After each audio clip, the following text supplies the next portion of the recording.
your girlfriend mad type, might seduce your dad type. 100% ada pada Sakar. Ini intro li. Assalamualaikum Habibu wa Habibti. Waalaikumsalam. Ana nih terakhir konten YouTube setahun lalu. Terus kenapa tiba-tiba sekarang muncul konten video reaksi? Karena Indonesia muncul gasus supranatural. Kemarin ada dukun bawa keris petir. Ente Thor. Oh tenang. Itu anak-anak nggak peduli sama sekali. Orang gila. Tapi yang sekarang muncul dari golongan kami ngaku dukun. Siapa tuh? Karena kita merasa diwakili dan kita nggak terima, kita harus mereaksi bro. Setuju. Langsung ya pakai banyak basa-basi, let's go. Nah jadi awal mulanya nih gue dikirim video sama sepupu gue. Apaan nih gue lihat di DM TikTok. Nama saya Muhammad Samjin Al-Habsyi. Umur saya 22 tahun. Cucu Mbah Priuk, cucunya Mbah Priuk. Coba cek di Google dikit. Ada nggak Mbah Priuk ini aneh? Mbah Priok nih orang alim. Ternyata Mbah Priok tidak punya keturunan. Beliau wafat saat masih bujang. Berarti Wallahu alam. Kita nggak boleh suzon sama orang. Kasih tahu li. Cicit Mbak Priok. Mungkin kalau anti tembak pembuktian langsung aja dengan Marcel ya. Bentar. Kok saya main nembak-nembak aja? pokoknya dia ngajakin si pesulap merah ini buat adu tembak. Siapa yang kebal? Koboy. Jarak 1 atau 2 meter. Pokoknya dengan 1 pistol. atau 2 meter. Mat, itu bukan adu tembak perasaan deh, Mat. Eksekusi pembunuhan, Mat. 2 meter ya. Saya menantang Marcel pesulap merah anti tembak jarak 2 meter ya. Kalau dia nggak mau, banyak alasan begini-begini di atas ring di Corbuzier sama saya. Li, sini. Apa? Kamu ini pernah nonton Deddy Corbuzier gak? Pernah lah. Dia punya ring tinju, Li. Jadi bikin. Ini orang, ini familiar, John. Siapa? Anak Grey Toy. Hah? Tapi keren loh. Ya, pokoknya Marcel pegang pistol. Iya. Ini juga pegang pistol. Sama-sama mengeluarkan ilmunya. Gotri 900 HPS ya. Kalau mau pakai senjata api yang asli, taruh duit 5 miliar, jarak 5 meter mas saya. Ini orang bilang dia cicitnya Mbak Priuk, ngajak orang tembak-tembakan, taruhan 5M. Siapa yang mau bayar? Kalau nggak pakai duit, langsung aja sekali sewa sama saya. Sewang apaan ya? apaan? Tapi gini, kok tiba-tiba nih orang kayak gedek banget sama pesulap merah. Kira-kira penyebabnya apa ya kan? Kan ada ribuan umat yang sakit hati melihat beliau. Beliau mengatakan santet to trick. Ini demi Allah demi Rasulullah nih. Ada tapi santet. Demi Allah demi Rasulullah. Mohon maaf.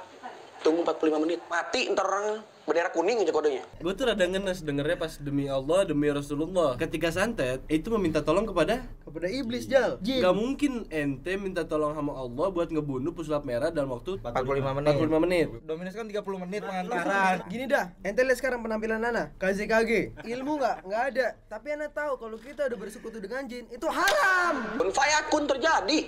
Jin. Karena apa? Jikalau istilah kata. Ini orang jikalau istilah kata nih apa sih? Kalau istilah kata karena dibiarkan begitu saja sebab ada masalah, tidak ada lagi pernyataan tetapi itu membuat semua berubah. Ente tetangga ya? Anak gurunya dulu. Kalau santet itu tidak ada, orang cerdas di DPR RI Komisi 3 itu tidak mungkin membuat RKUHP. Pertanyaannya, benar gak santet ada? Fadli, pendapat ente tentang santet gimana, Li? Gak percaya aja nih. Kelas nih orang. Rasulullah kena sihir. Kurang mondok. Mondok bareng dia deh. Iya. Enggak, bukan pada dia. Lu mondok di dia. Santet Mesir emang ada. Emang Kalau ada. sampai bunuh orang itu kan ajal tangan Tuhan, bener? Benar. Masa lu mati gara-gara jin? Kalau santet itu ada, kenapa nggak disantet aja Marcelnya? Untuk menyantet seseorang itu tidak bisa pada saat lagi viral. Berarti ente kalau mau kebar santet, ente jangan baca ratib, wirid. Ente harus viral. Wallahi, semoga ini video viral jadi kita nggak ada santet. Marcel ini harus banyak-banyak minum air sabun dia. Jadi harus banyak minum air sabun biar otaknya encer gitu. Ini orang jago ngelawak. Ntar lu air sabun bikin encer. Itu otak lu mesin cuci anjir. Pakai teks 10 tangan bikin kenceng. Sejujurnya jangankan Marcel sih, saya pun juga tak percaya sejujurnya ya. Sekarang ini saya tanya, jangan bilang nggak percaya Mas Richard Lee. Karena apa? Habis acara ini nggak viral, takutnya Mas Richard Lee muntah darah tidak ada penyebabnya. Karena begini. Jangan muntah darah. Aman. Enggak, masalah gini aja. Kalau untuk percaya hal-hal goib itu kan diwajibin untuk muslim. Dr. Richard Lee kan non muslim. Tapi ada bener yang bilang Ali barusan. Dokter Richard Lee beda agama. Jadi nggak ada kewajiban apa-apa. Taruh. Kita udah 45 menit belum? Kenapa? Belum ya? Jadi Habib Jindan berkata bahwa dia ini kebal jarum. Kita lihat gimana. Lihat. Oh, jarum betul. Ajib. Ajib. Oke. Kalau Jadi- pakai jarum boleh nggak? Jarum apaan? Jarum suntik. Beda lagi cerita ntar di belakang sama saya. Yo. Beda. Kalau Dia sakit jarum li, dia jarumnya jarum coklat. Oh, jarum coklat. Orang nggak vaksin kayaknya. Jadi kalau dia masuk mall nggak usah masukin. Jikalau Dr. Richard Lee nusuk saya nggak masuk, apa yang pengen kasih sama saya? Handphone iPhone lah yang Ente kadang-kadang. Itu mau apa ya, Blas? ente kadang-kadang ente. Suntik pakai jarum aboket. Kalau nggak masuk saya kasih iPhone. Saya pribadi, masalah cutter, masalah apa, profesi saya anti tembak. Alafu Bib, kalau profesi ente anti tembak, ahsan ente ikut militer, ente maju garda depan bela Palestina. Nah, Jarum pentol beda. iya, dia kalahnya sama jarum neraka ini. Buset, kalahnya sama jarum neraka aja. Emang ndak ada jarum ya? Bawa 2 jarumnya, sekali sewa sama saya. Ke saya? Iya. Saya nggak bisa kebel. Pasti tembus. yang ngomong dokter Richard kebal siapa? Kalau misalnya nanti dua-duanya tembus, alasannya apa lagi? Enggak, akhirnya kalau semua yang minta tusuk tembus, semuanya ditusuk dong. Sekarang kita cek hashtag Habib Jindan. Anak penasaran pendapat mereka. Mereka mau sok-sokan nggak sama Udin. Udin itu dukun penipu kata mereka. Padahal sama. Bahkan Udin lebih bagus nipunya, lebih rapi daripada mereka. Dengan cara bicara yang pelintat-pelintut. Yang sulit kita bedakan itu ngomong apa kentut. Spesialis anti tembak. Dia dari kecil udah takut sama jarum suntik. Tai. Hah, tenan kui. Saya punya ilmu kebal. Anti tusuk. Anti tembak. Saya spesialis anti tembak. Udah berapa kali ikut perang, ngap. Anak kemarin sore lahir setelah tsunami, banyak bacot lu. Bawa nama Habib lagi ngaku dukun. Kan tai. Nah Habibi, wallah aneh bingung. Ini trik jarum bentul kok orang-orang kayak pada bisa lihat di TikTok. Tapi setelah lihat video ini, anak kayak tahu triknya gimana deh.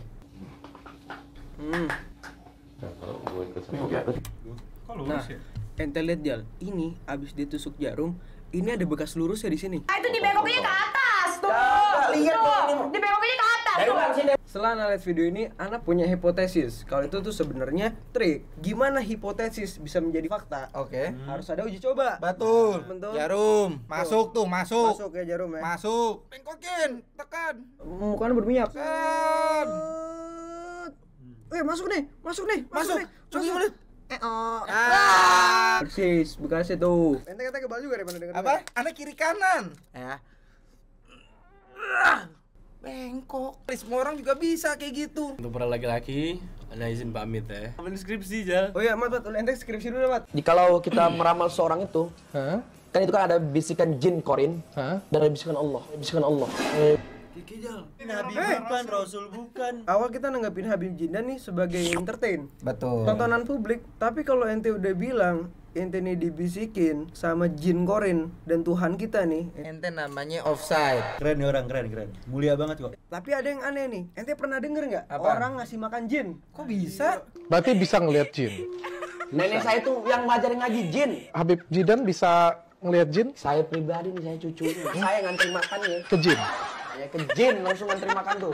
Pendapat yang sahih adalah yang mampu melihat jin dalam bentuk aslinya hanya para nabi dan rasul. Kita tidak bisa melihat jin, tidak melihat setan, kecuali di saat mereka menjelma. Ya, saya ikut Ibnu Hajar Al-Haytami, kalau ada orang mengatakan aku melihat jin, maka langsung ditolak kesaksiannya. Jadi menurut ente nih gimana? Pada? Li, tapi lu ente tahu ada yang baru nggak? Yang baru? Dia udah ngaku-ngaku udah klarifikasi katanya. Setelah dia podcast di Dr. Richard Lee, katanya ada kesalahpahaman. Oh, ada kesalahpahaman. Kesalahpahaman. Ada videonya. Coba. Ada. Coba kita cek. Udah saya katakan, udah kesepakatan jangan diupload. Kan sudah dikatakan itu hanyalah trik, ya kan? Mungkin. Oh, beliau udah ngakuin kalau ini semua trik, bro. Sama aja dong. Kata-kata saya itu kenapa tidak diunggah juga biar nggak ada salah paham. Sedangkan saya pribadi sudah mengatakan unsur kekerasan itu jangan kata diunggah. Sudah pribadi saya jelas. Oh benar, nggak boleh kekerasan. Tapi kan dia yang nantang-nantang. Dia yang nantang, Jal. Dia yang nantang. Tadi kan nggak ada. Intut ya. Ada surat perjanjian bahwa minta tidak boleh ditayangkan? Nggak ada.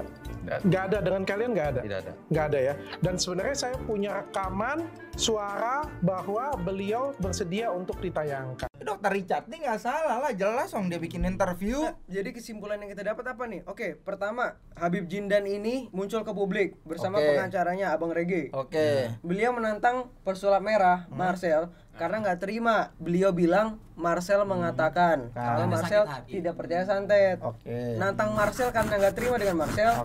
Diundang ke Dokter Richard Lee. Di situ dia bilang dia kebal jarum dan peluru. Nah, tapi yang bagian jarum pentul ini, anak udah buktiin sama Sarip. Anak kebal, Sarip juga kebal, Rip. Semua kebal. Dia juga memamerkan bahwa beliau bisa melihat jin dan berinteraksi dengan jin. Bahkan makanan jinnya beliau yang ngantar. Makanan jin lauknya apaan? Yang bagian tersebut sudah dibahas oleh yang kita tonton tadi, ulama. Yang kelima, Ana baru kasih tau sama Husen. Beliau nih bikin video klarifikasi. Beliau ini mengakui bahwa itu ada sebuah trik. Jadi ngapain kita bahas, Jal? Mian gue tidur sumpah. Lo sono sulap sama Deddy Corbuzier sama Demian gue lo. nahan dingin. Buang-buang waktu.